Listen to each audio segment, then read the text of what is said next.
جی الحمدللہ آج ہم نے سورہ ہود کی آیت نمبر 7 سے لے کے آیت نمبر 11 تک، کیوں جی آیت نمبر 11 14 ہے یہ ذرا 14 14 تک، سوری 14 تک جی آیت نمبر 14 تک جو ہے ہم نے اس کا ترجمہ پڑھا اور شکیل صاحب نے جو ہے اس کی تفسیر کے اہم جو نکات تھے اس پر بڑی سیر حاصل گفتگو کی اور روشنی ڈالی۔ تو اب ہم یہ سورہ ہود کی آیت نمبر 7 سے 14 تک جو ہیں اس کے سوال جواب کے سیشن کا آغاز کرتے ہیں۔ تو اس میں چیزیں بڑی وضاحت سے بیان ہو گئی ہیں، اور شروع میں جس طرح اللہ تعالیٰ نے اور بھی جگہوں پہ بتایا کہ 6 دن کے اندر اس نے اس پوری کائنات کو تخلیق کیا، 2 دن میں زمین، اور پھر 2 دن میں جو ہے زمین کے اندر جو پہاڑ، سمندر اور رزق کی جو چیزیں، اور پھر باقی 2 دنوں میں آسمان، اور اس کے بعد پھر کائنات کے بنانے کے مقصد کی وضاحت ہو گئی، اور پھر کفار کے حوالے سے بات ہو گئی کہ وہ کس طریقے سے ان کا رویہ کیا رہے، وہ نعمتوں کے اوپر ان کا جو رویہ رہے، اور پھر انسان کا رویہ بیسیکلی وہ بھی بتایا گیا کہ وہ نعمت ملتی ہے تو پھر کیسے خوش ہوتا ہے، اور پھر چھن جانے پر وہ اس کا جو ناشکری کا ایک رویہ ہے، اور پھر یہ کفار کا جو کہ اس وقت جو کفار کا جو رویہ تھا اس کے بارے میں بات کی، اور وہ کس طریقے سے ڈینائل کے موڈ میں کافی عرصے تک ڈینائل کے موڈ میں رہے۔ اچھا، اور پھر قرآن پاک کی وہ جو 10 قرآن پاک جیسی کوئی ایک صورت بھی بنا لیں، اس کا بھی ایک یہاں پہ دوبارہ جس طرح سورہ یونس اور بقرہ میں بھی یہ چیلنج تھا۔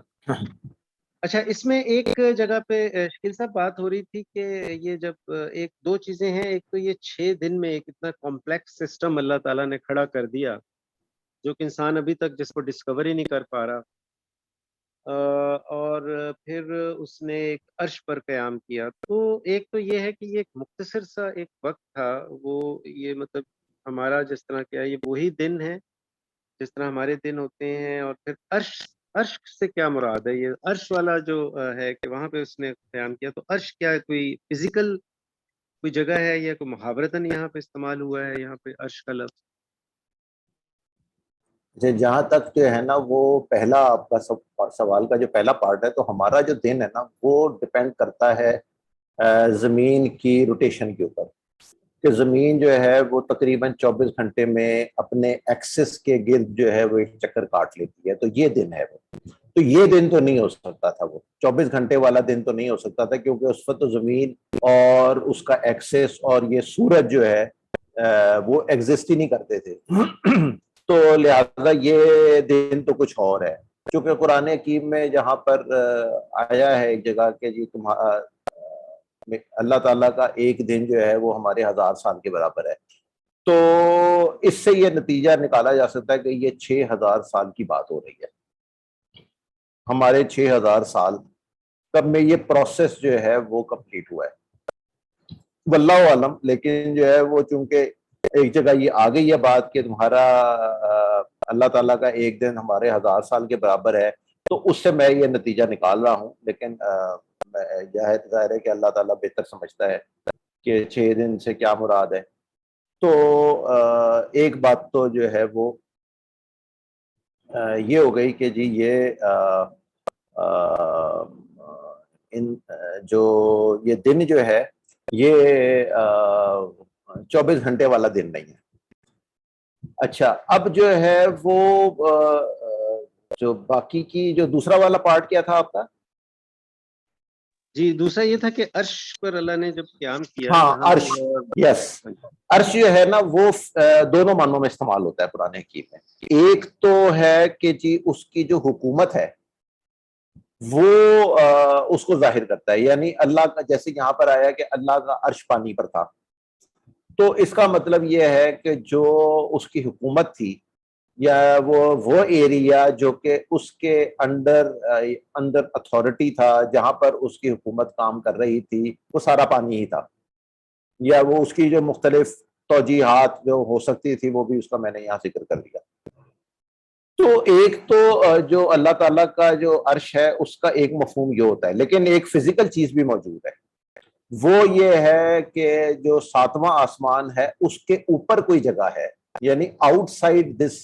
کائنات and out side the seven وہ جو ہیونز ہیں، اس کے باہر کوئی ایک اور جگہ ہے، اور وہاں پر جو ہے ایک فزیکل کوئی اینٹی ہے، کوئی تخت ہے یا کوئی اس طرح کی چیز ہے، کیونکہ اس کے بارے میں وہ آتا ہے کہ جی وہ فرشتوں نے اس کو جو ہے وہ بڑے جو بہت ہی مقرب فرشتے ہیں انہوں نے اس کو اٹھایا ہوا ہے۔ پھر یہ کہ روز قیامت جو نیک لوگ ہوں گے وہ عرش کے سائے میں ہوں گے، تو وہ نیک لوگ کوئی 10 15 20 تو نہیں ہوں گے، ان کی تعداد بھی لاکھوں میں ہوگی، کروڑوں میں ہوگی، تو وہ ان کو اگر وہ عرش کے سائے میں ہونے، تو عرش اس کا مطلب ہے کہ بہت ہی بڑی کوئی چیز ہے، فزیکل چیز ہے، جس کے سائے میں جو ہے وہ پھر یہ وہ نیک لوگوں کو رکھا جائے گا تاکہ وہ اس تپش سے محفوظ رہیں۔ تو عرش کے دونوں معنی ہیں، یعنی حکومت بھی، اور کوئی فزیکل اللہ تعالیٰ کوئی تخت ٹائپ کی کوئی چیز ہے جس پر اللہ تعالیٰ کی تجلیات مرکوز ہوتی ہیں، اور وہیں سے پھر تمام ڈیسیژنز جو ہیں وہ لیے جاتے ہیں، اور وہاں سے پھر جو ہے وہ آگے فرشتوں کے حوالے کیے جاتے ہیں اور آگے وہ ڈسٹریبیوٹ ہوتے ہیں۔ جی شکریہ، بڑی اچھے طریقے سے آپ نے وضاحت کر دی۔ جی پارٹیسپینٹ سے میں ریکویسٹ کروں گا، آپ کا کوئی سوال ہے تو آپ پلیز پٹ اپ کر لیں، وکیل صاحب جو ہیں وہ آپ کے سوال کا جواب دیں گے انشاءاللہ تعالی۔ جی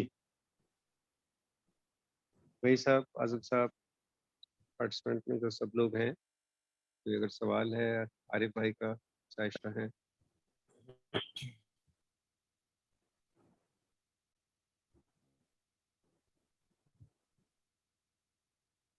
جی سوال اگر نہیں ہے تو اس کو ہم سیشن ختم کر سکتے ہیں۔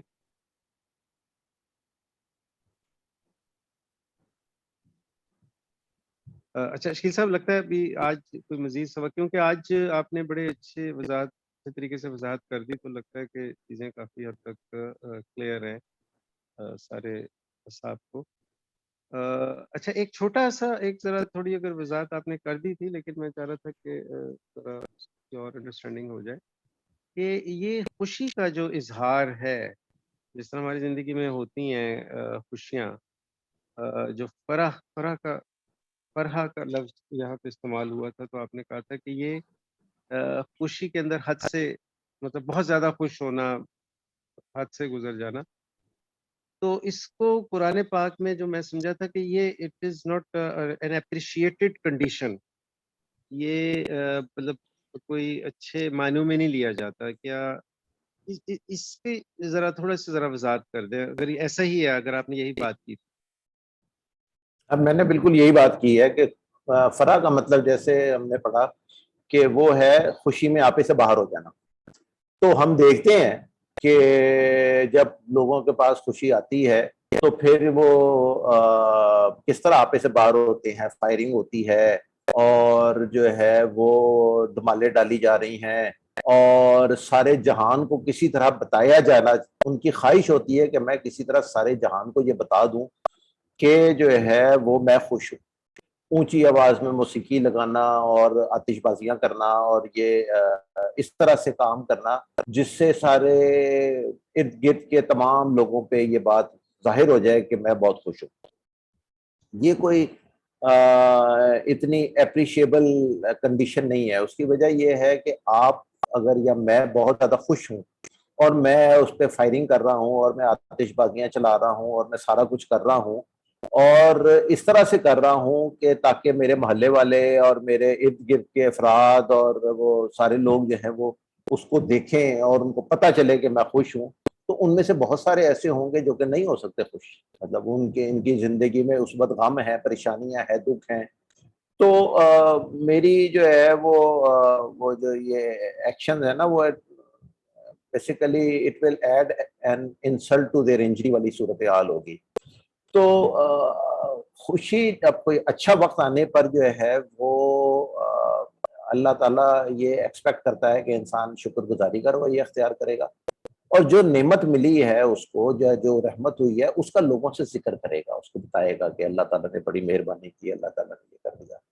لیکن آپے سے باہر ہو جانا خوشی میں، اور پھر جو ہے وہ ایسی حرکتیں کرنا جس سے جو ہے وہ لگے کہ یہ تو ہلا گلا، ناچ گانا، یہ سارا کچھ جو ہے وہ والے کام شروع ہو جائیں، اور ایک جو ہے نا وہ یعنی وقار سے گری ہوئی حرکتیں شروع ہو جائیں، وہ پسندیدہ نہیں ہے۔ تو وہ والی کنڈیشن جو ہے اس کو فرا جو ہے وہ سے تعبیر کیا ہے اللہ تعالیٰ نے۔ جی ٹھیک ہے سر۔ اچھا سر، یہ اب مطلب اس سے پھر ہم یہ اخذ کر سکتے ہیں کہ کوئی اگر ہمیں اللہ کی نعمت ملی ہے، فار ایگزامپل کسی کا کوئی بچہ جس کی شادی ہوئی، یا کامیاب ہوا ہے، امتحان میں کامیاب ہوا ہے، یا اولاد ہوئی ہے کسی کے، تو اس پہ مطلب خوشی منانے ہے، جب انسان کے جو محسوسات ہیں وہ اگر خوشی کے ہیں، جذبات ایسے ہیں، مواقع ایسے ہیں، تو ان کو سیلیبریٹ تو ہم کریں، لیکن اس میں جس طرح آپ نے بتایا کہ ایک باوقار طریقے سے کریں، ٹھیک ہے۔ اچھا، اس میں کچھ لوگوں کا یہ ہے کہ جی کچھ لوگوں کو کے پاس الحمدللہ اللہ کی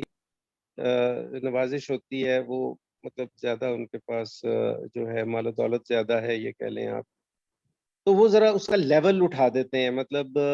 وہ ایک بڑے پیمانے پہ کوئی اگر دعوت ہے تو وہ بڑے پیمانے پہ ایک دعوت کر دیتے ہیں، یا تو اس اب وہ تو مطلب